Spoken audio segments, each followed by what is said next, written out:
December 8, 1941. The Pacific dawn broke not with peace but with wreckage. Waimanalo Beach, Oahu, still smelled of burning oil and salt when a broken figure crawled from the surf. Ensign Kazuo Sakamaki, 24 years old, Imperial Japanese Navy, struggled through the pounding waves that had swallowed his two-man midget submarine hours earlier. His uniform clung like lead. His body trembled from exhaustion, his lungs stung with brine. But what seared worst was the realization echoing in his mind. He had failed the Emperor. Each movement through the wet sand was agony, yet he clawed forward until his face pressed against the ground. The shoreline was silent except for the hiss of retreating waves. He reached for his belt, searching for his last explosive charge, the honorable end his training demanded. But it was gone, lost in the sea. His mission to attack Pearl Harbor's battleships had collapsed before it began. His crewmate was dead, his submarine destroyed. Sakamaki's shame was total. In his pocket, soaked but intact, was a small diary. The words inside would have meant his death if found by his superiors. I have failed the Emperor. I have brought dishonor upon my family name for 10,000 generations. Death is my only path to redemption. Through swollen eyes, he noticed movement ahead. Boots pressed into the sand, an American soldier approaching. A rifle barrel leveled directly at his face. Sakamaki closed his eyes. He waited for the bullet that would erase his disgrace. It never came. Instead, he heard an unfamiliar voice, calm and firm. You're safe now. We'll get you medical attention. Corporal David Akwe of the 298th Infantry Regiment had captured the first Japanese prisoner of war in American custody. For a long moment, Sakamaki didn't believe it. He'd been told Americans would torture captives, that they were monsters in human skin. Yet this man offered him water, not violence. Bandages, not bayonets. That moment shattered an empire's mythology. Neither man could know that this encounter, on a quiet Hawaiian beach, under the heavy dawn, would ignite one of the most extraordinary and least known psychological transformations of the Second World War, the dismantling of an entire ideology through the unthinkable weapon of mercy. The jeep rattled down a dirt road through the sugarcane fields of Oahu. Kazuo Sakamaki sat in the back seat, hands bound loosely before him, sand still crusted in his hair. A dull ache pulsed through his temples, not from the crash but from humiliation.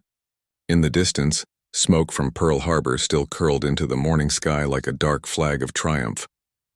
The Empire had struck a devastating blow.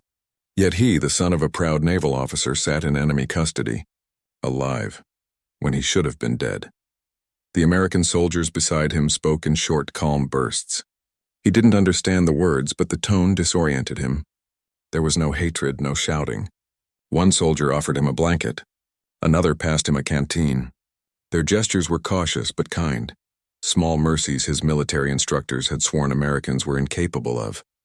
Hours later, in a makeshift detention room, an officer entered, neat uniform, clean shave, clipboard in hand. Lieutenant Paul Pleiben, U.S. Army Intelligence. He didn't draw a gun. He didn't shout. He simply sat across from Sakamaki and said softly, through an interpreter, "You survived something extraordinary, son. We want to understand how." For the first time, Sakamaki met his enemy's eyes and saw no malice, only curiosity. It unsettled him more than interrogation ever could.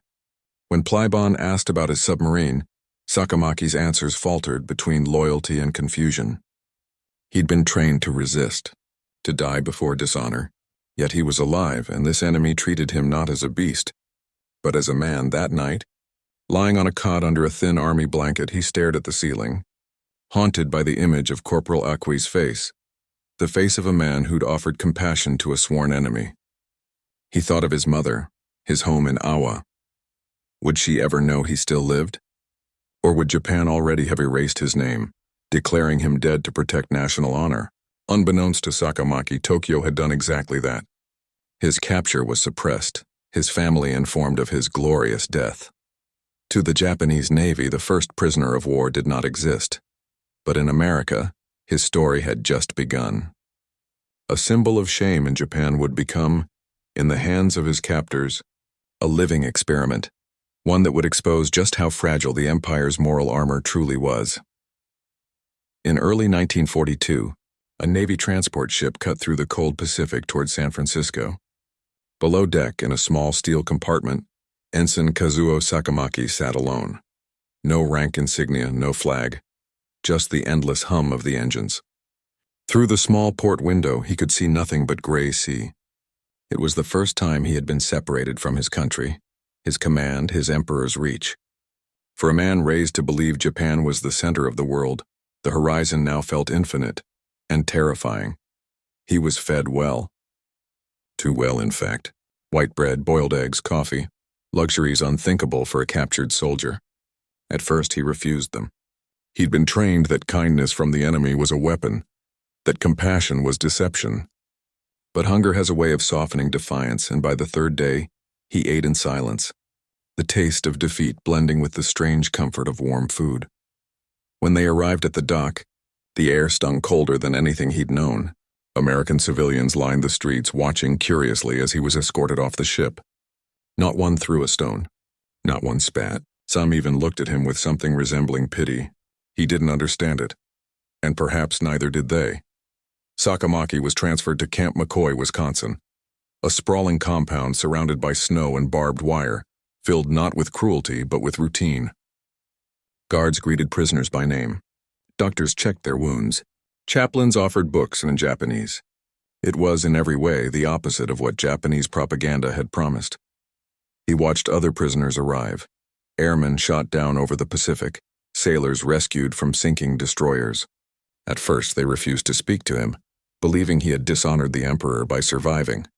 But soon, whispers began spreading through the barracks, stories of American guards who shared cigarettes, of camp cooks who gave extra portions, of medics who treated Japanese soldiers with care. Something profound began to happen. The walls built by years of indoctrination, of absolute loyalty and blind hatred, started to crack. One night, Sakamaki wrote in his hidden diary, "If the Americans are demons, why do they feed us? Why do they not beat us? Have I been living inside a lie?" That single line, scribbled in pencil under dim light, would mark the beginning of a quiet revolution, not on a battlefield, but in the human mind. By spring of 1942, the snow around Camp McCoy had begun to melt, leaving the ground soft and silent. Behind the fences, something unusual was taking place. Not physical interrogation, but observation. The U.S. Army's Military Intelligence Division had realized that the first Japanese prisoner of war was not just a captured enemy. He was a window into an empire's soul. Psychologists, linguists, and cultural experts gathered around Sakamaki's case file. On paper, he was polite, reserved, and cooperative. In person, he was haunted. A young man carrying the unbearable weight of a civilization that forbade failure. His captors noticed small things. How he bowed before eating, how he whispered prayers before sleep, how he flinched at acts of kindness. To the Americans, he was a paradox. To the Japanese code of bushido, he was a ghost, a man who should not exist. One morning, a quiet, bespectacled officer entered the interrogation hut. His name was Lieutenant Commander Edward Small, a Navy psychologist fluent in Japanese philosophy. He placed 2 cups of tea on the table and said, "I don't want your secrets. I want to understand your spirit." Through an interpreter, Sakamaki replied carefully, "My spirit is already dead." Small studied him for a long moment. "Maybe, but your heart still beats, and I think that scares your superiors more than anything." The words lingered.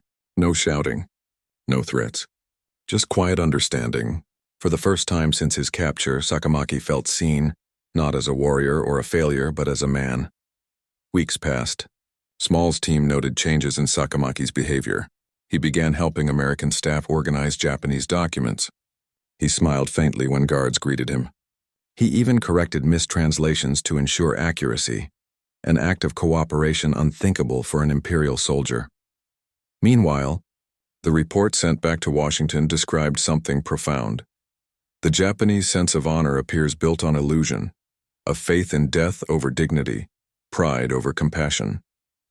When treated as human, prisoners begin to question the emperor's divinity itself. What began as intelligence gathering was becoming something much deeper, an unraveling of the cultural armor that had driven Japan's war machine. and at its center stood one broken sailor from Waimanalo Beach, the first thread in a vast tapestry of psychological warfare that neither side fully understood. Summer 1942. Tokyo, the heart of the empire. Inside the marble halls of the Naval Ministry, an aide rushed through the corridors with trembling hands, clutching an intercepted American newspaper. Across the headline, in bold black letters, the story blazed, "First Japanese prisoner captured alive at Pearl Harbor." The room fell silent. Admiral Shigeyoshi Inoue, a veteran of the Imperial Navy, read the article twice. The name was unmistakable: Ensign Kazuo Sakamaki. Alive, captured. For the officers seated around the polished table, it was as if a ghost had appeared to shame them all. In Japanese military code, capture was not survival. It was pollution, a stain that threatened to spread. They knew the truth could never reach the people. Within hours, the ministry ordered every copy of the American newspaper confiscated from ports, ships, and embassies. They drafted a false report to Sakamaki's family. "Your son died honorably in battle. His courage shall be remembered in the shrine of heroes." His name was stricken from the Navy rolls. To Japan, he no longer existed, but even the most guarded walls could not contain whispers. Sailors aboard destroyers heard rumors that a submarine officer had surrendered. Some said he'd been tortured. Others said he'd betrayed Japan for food. The leadership panicked. Propaganda officers responded with ferocity. New leaflets, new training lectures, new slogans echoing through every barracks and academy. "Better to die by your own hand than be taken alive." Capture is corruption. An enemy's mercy is poison. Posters showed caricatures of Americans smiling as they slaughtered Japanese captives. Children in schools were told that surrender was worse than murder. Mothers were taught to despise those who came home alive.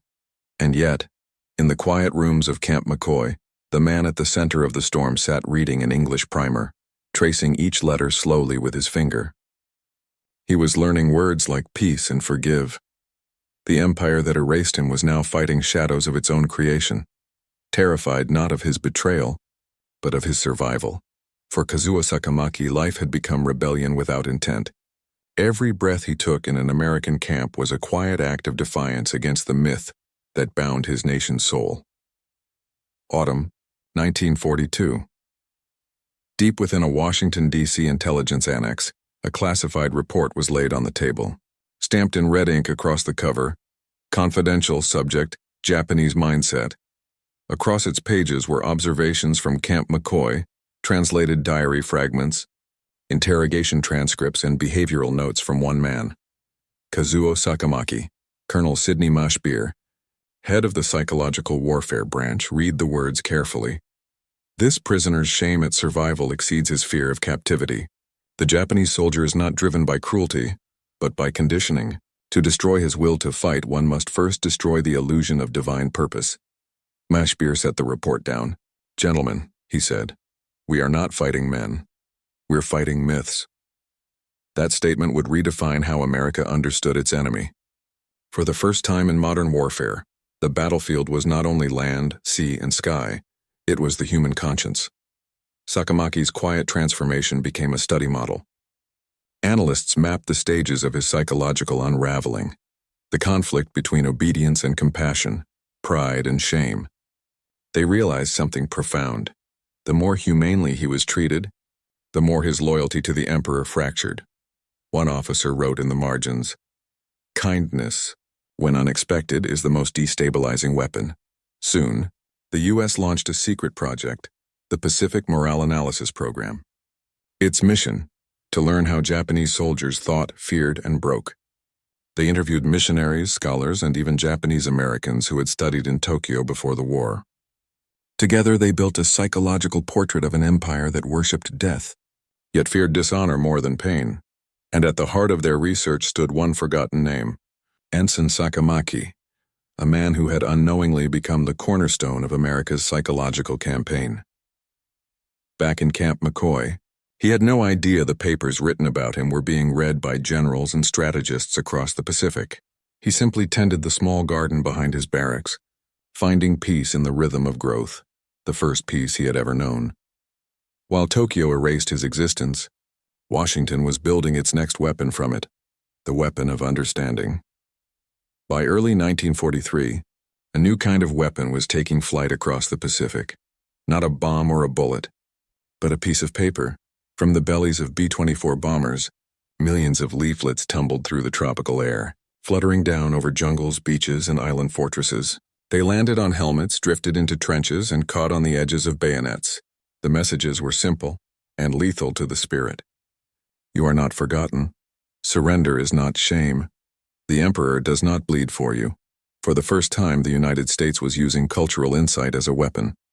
The leaflets were carefully written in perfect Japanese, shaped by linguists, psychologists, and Nisei translators who had studied the Bushido code since childhood. Many of the ideas came from the notes taken on Kazuo Sakamaki's behavior, the man whose surrender had once been unspeakable.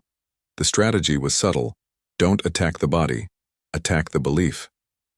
Show Japanese soldiers what they were forbidden to imagine, compassion from the enemy. Some leaflets carried photographs, Japanese POWs sitting in open fields, smiling faintly, eating well, writing letters home. In Tokyo's eyes, these were images of disgrace. But to exhausted soldiers in the jungles of Guadalcanal and Buna, they were a whisper of something unthinkable: survival.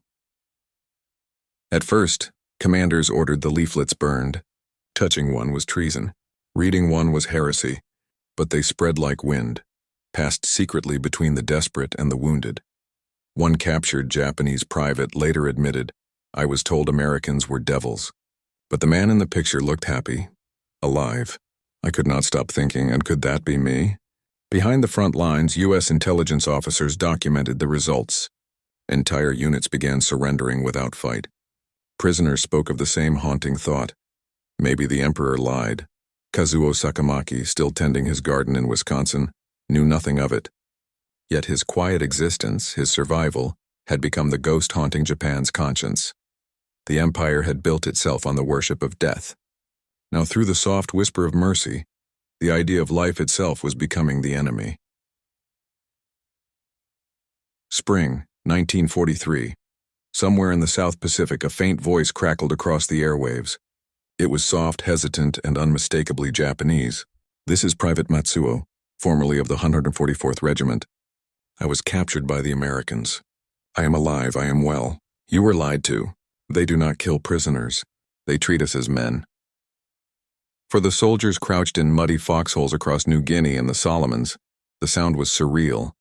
The voice of a comrade they'd watched disappear into the chaos of battle. His words struck deeper than any shell. The Imperial Army had taught them that surrender meant annihilation, that to fall into American hands was to embrace dishonor and torture. Yet here was proof transmitted over their own frequencies that the unthinkable had happened: survival without shame. These broadcasts were part of a new psychological warfare campaign, Operation Prisoner Voice. Born from the same research that had begun with Kazuo Sakamaki, it aimed to use the testimony of the captured to reach the hearts of those still fighting. In studios across Hawaii and Australia, Japanese POWs sat before microphones reading carefully prepared messages. Some were volunteers. Others spoke reluctantly, haunted by the risk that their families might be punished back home. But the moment their words reached the jungle, everything changed. American intelligence reported entire squads laying down their arms after hearing familiar names over the radio. For Tokyo, this was heresy, the voice of the dead resurrected to destroy the living. Japanese propaganda ministers responded immediately. They broadcast counter messages filled with fury. "The traitors who speak to you are already condemned. Their families have been erased from our records. Their souls are lost forever." But the damage was spreading. The myth of the merciless enemy was unraveling one human voice at a time. Meanwhile, in Camp McCoy, Sakamaki received a copy of a Japanese-language newspaper, smuggled in by a translator. There, in a brief column buried under military updates, he saw a single sentence that froze his blood. "Rumors persist that one submarine officer has betrayed the nation." He closed his eyes, set the paper aside, and whispered, "If mercy is betrayal, then what is cruelty?" His voice never reached the airwaves, but the echoes of his existence had already begun to reshape the war itself. By late 1943, The Pacific had become a graveyard of broken fleets and fading ideals. From the shattered jungles of Guadalcanal to the blackened beaches of Tarawa, the once invincible Imperial Japanese Army was beginning to encounter something far more dangerous than American firepower, no doubt. The first Japanese prisoners of war had been dragged to camps, half mad with hunger and terror, expecting death upon arrival. Yet instead of execution, they were met with doctors, translators, and bowls of hot rice. Their wounds were cleaned. Their names were recorded with respect. Many wept, not from pain but from confusion. Word spread quickly inside the camps. Men who once swore to die for the emperor began asking quiet, forbidden questions. Why would the enemy show mercy? Why do they not despise us? Each act of kindness from an American guard, a cigarette shared, a picture shown of a wife or child, tore another seam in the fabric of indoctrination. At Camp McCoy, Sakamaki observed these new arrivals from a distance. They called him the ghost of Pearl Harbor, half myth, half warning. Some avoided him, fearful that speaking to the first prisoner was a stain upon their souls. Others secretly sought him out, desperate to understand how he endured. He told them little. You must decide, he would say quietly, if honor is obedience or truth. Meanwhile, American intelligence officers took notes behind glass. The camps had become living laboratories of morale. Reports flowed to Washington describing how Japanese prisoners, once indoctrinated to die, began adapting to camp life with remarkable discipline, politeness, and introspection. Psychologists noted a pattern. After several months of humane treatment, prisoners began expressing guilt not for capture, but for having believed the lies that sent them to war. One analyst wrote, "Their loyalty does not vanish by force. It dissolves in the presence of dignity." The U.S. military seized upon the finding. Pamphlets and broadcast scripts were rewritten. Propaganda shifted from fear to empathy. The message was no longer surrender or die, but live and see the truth. And somewhere in the snow-covered quiet of Wisconsin, Kazuo Sakamaki read a translation of the Geneva Convention, tracing each line with careful hands. For the first time, he began to understand that his captor's mercy wasn't weakness, it was principle. He wrote in his diary that night, "The Emperor asked for my life. America gave it back. I do not yet know which was the greater power. Winter, 1943. Tokyo's nights burned with blackout lamps and quiet panic." The Imperial General Headquarters was no longer a chamber of confidence. It was a theater of fear. Reports from the Pacific were increasingly impossible to deny. Divisions destroyed, garrisons lost, entire units unaccounted for. But one word, whispered in intercepted communications, chilled the high command more than defeat itself. Surrender. It had begun in small, scattered incidents. Soldiers laying down arms in the Solomon Islands. Sailors rescued by American ships, POWs speaking over radio waves. Each instance was officially labeled enemy fabrication. Yet field officers knew the truth. Japan's warriors, once proud to die, were starting to choose life. To the military elite, this was contagion and a moral infection, and they blamed its origin not on the enemy's bombs, but on the enemy's mercy. A new directive swept through the ranks of the Imperial Army.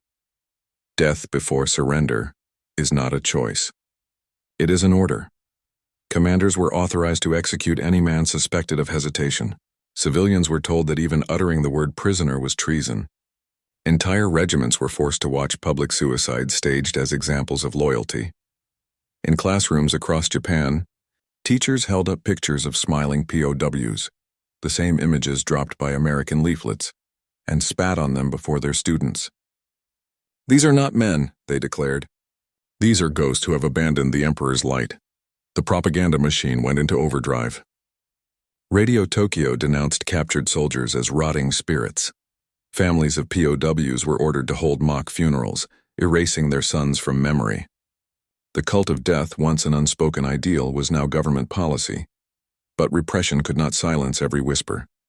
Across the Pacific, letters smuggled through Red Cross channels reached Japanese prisoners' families, describing kindness, food, medical care. Some families wept in secret, hiding their joy behind closed doors. Others dared not read at all. At Camp McCoy, Sakamaki sensed the shift. He could feel the tension in every message that left the camp, as if compassion itself had become contraband. "They will kill our memory," he told a translator quietly one night, "because mercy is the one thing they cannot command." Tokyo's generals still believed they ruled their soldiers through fear. They did not yet realize that the Americans had begun ruling their hearts through something far more subversive: humanity. By mid-1944, the Pacific was burning. From the Mariana Islands to New Guinea, Japan's empire, once stretching like a shadow across the ocean, was now retreating island by island, beach by beach, blood by blood. The myth of divine victory had begun to dissolve in the salt and smoke of endless defeat. But the real collapse was happening far from the front lines, behind barbed wire. In camps across America, hundreds of Japanese POWs lived quietly under a strange paradox. They were the enemy, yet they were safe. They were captives, yet they were free to think. Camp McCoy, Camp Clarinda, Camp Lordsburg. These names meant nothing in Japan's newspapers. But within their fences, something revolutionary was taking shape. The prisoners had begun to talk. Not of battles, but of questions. Of the emperor, of war, of truth. American officials, guided by psychological experts, allowed these discussions to flourish. They noticed that the more humanely the prisoners were treated, the more they began to detach from the ideology that sent them there. It was a quiet, strategic dismantling of fanaticism, without a single bullet fired. Sakamaki had become a reluctant teacher. He held small study circles where men read Japanese poetry, discussed ethics, and compared their experiences of capture. At first, it was merely survival through routine, but gradually it became something else: reflection. "I was told America had no soul," one soldier whispered during a session. "But I see now. We were the ones who lost ours."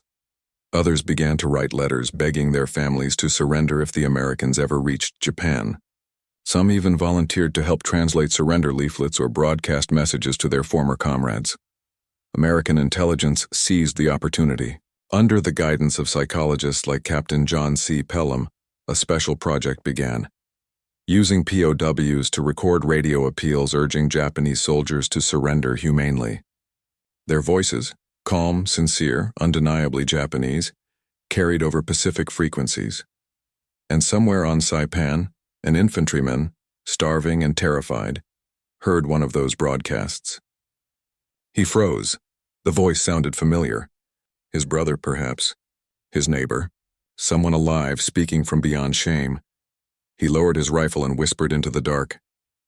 "They said surrender was death. But maybe death was what we've been living all along." Back in Wisconsin, Sakamaki listened to the snow fall against his barracks. The war that began for him in silence, the quiet hum of a submarine off Pearl Harbor, was now echoing through voices he had helped awaken. He no longer dreamed of returning home to glory. He dreamed of returning home to tell the truth. By 1945, Japan was no longer a nation at war. It was a nation in denial. Cities were reduced to ash. Fleets lay beneath the sea, and the sky itself had turned against them. Yet the government continued its impossible sermons of 100 million dying together. The emperor's face was still sacred, his voice still silent. But behind that silence, the empire was unraveling. Every man, woman, and child was being told that surrender meant dishonor worse than death. Schoolgirls trained with bamboo spears. Mothers rehearsed the act of strapping grenades to their children. Leaflets fell from American planes offering mercy and were burned as acts of blasphemy. But inside the POW camps scattered across America, a different Japan was being born. The prisoners followed every scrap of news that reached them, from the fall of Saipan to the inferno of Tokyo. Each headline felt like a pulse of doom. Yet amid that dread, a strange stillness began to grow. They could see what their leaders refused to see. The war was over. Even if Japan had not yet admitted it, Sakamaki, now a figure of quiet respect among the prisoners, spent his evenings translating American newspapers aloud for men who still couldn't read English. His voice trembled when he reached the reports of Okinawa. 100,000 civilians dead, entire towns erased. He would pause, lower the paper, and whisper, "This is what obedience has cost us." Then came the day none of them could have imagined. August 6, 1945, Hiroshima.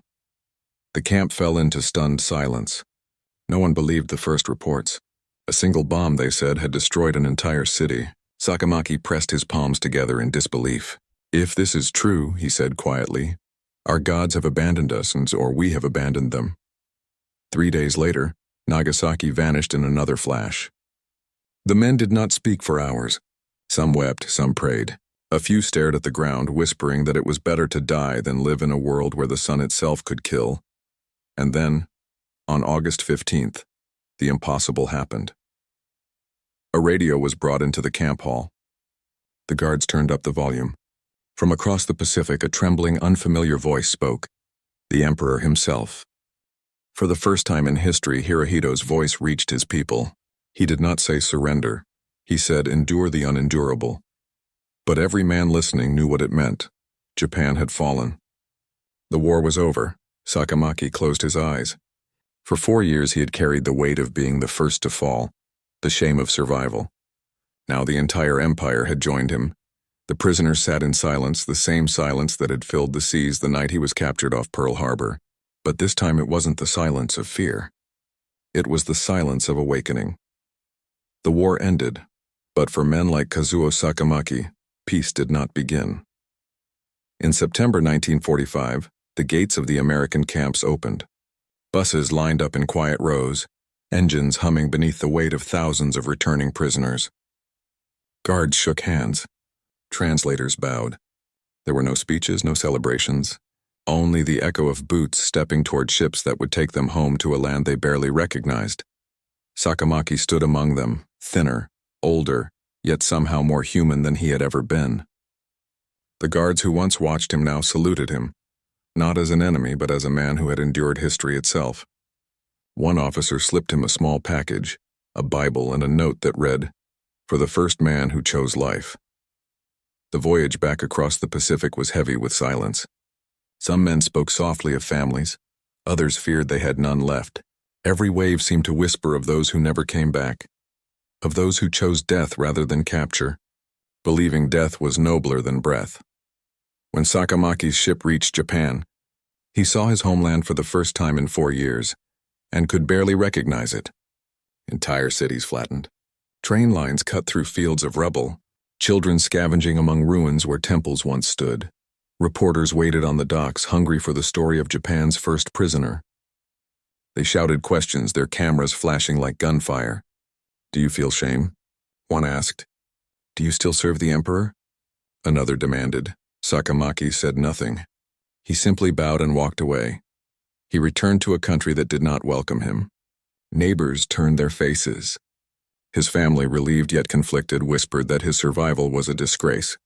In the new Japan, defeat was public, but shame was still private. He worked quietly, anonymously, in factories and offices. Years passed before anyone dared ask him about the war. When they did, he answered softly, "I was not brave. I was merely alive, and that was enough." Yet deep within him a transformation had taken place. The man who once sailed to die for the emperor now devoted his life to peace, refusing interviews, rejecting heroism, even destroying his wartime diary so that no one could glorify what he had seen.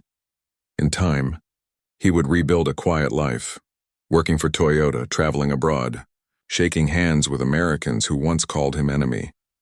But every night when he looked at the stars, he remembered the sound of the sea the morning he was captured, the hum of the ocean, the flash of light, and the realization that surrender had not been the end of honor, but the beginning of truth. In the years after Japan's surrender, the country lived in a strange twilight, half in the ruins of its past, half in the light of something unspoken and new. Factories rose where firebombs once fell. Children went to school under roofs built from melted steel. But beneath the hum of rebuilding, an older battle still raged, the war for memory. The government avoided the word prisoner. Textbooks erased it. Newspapers never mentioned those who had been captured. For a nation raised on the creed of death before dishonor, the existence of living POWs was an open wound, a contradiction Japan could not yet face.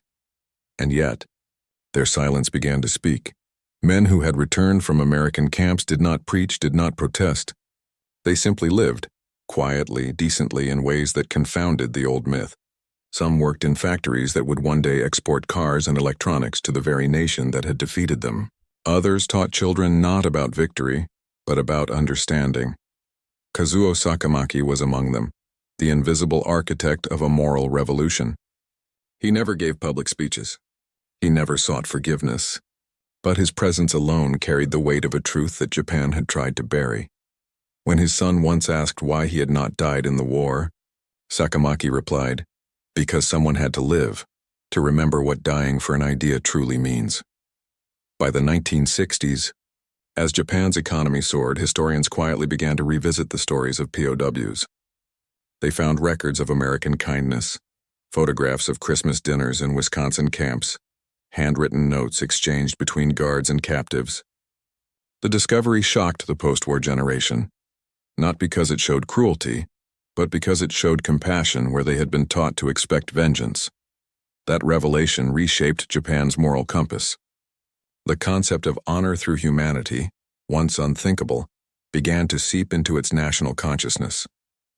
The soldiers who had been erased slowly became teachers of empathy, proof that survival could be more courageous than sacrifice.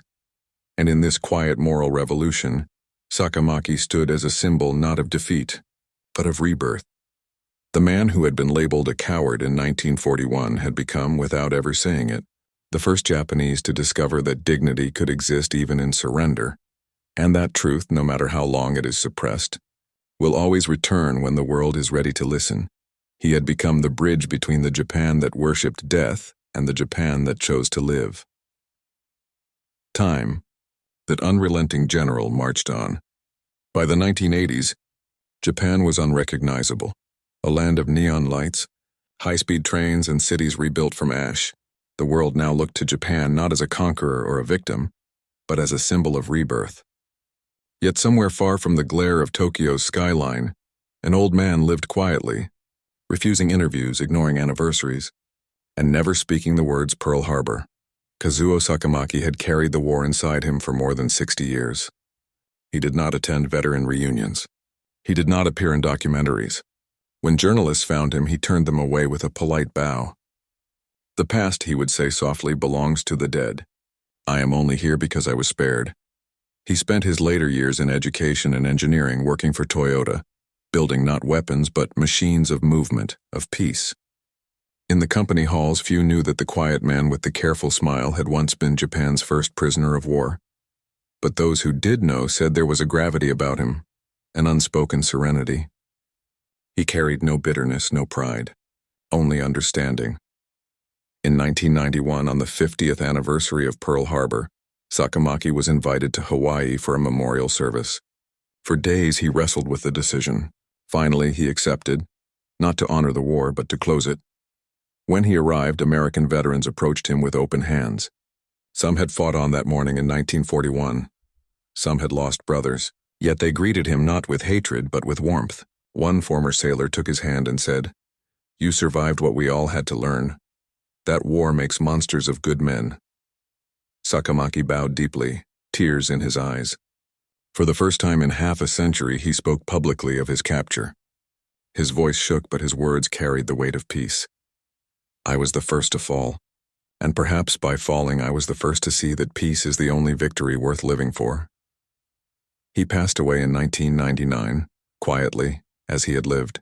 No military honors, no headlines.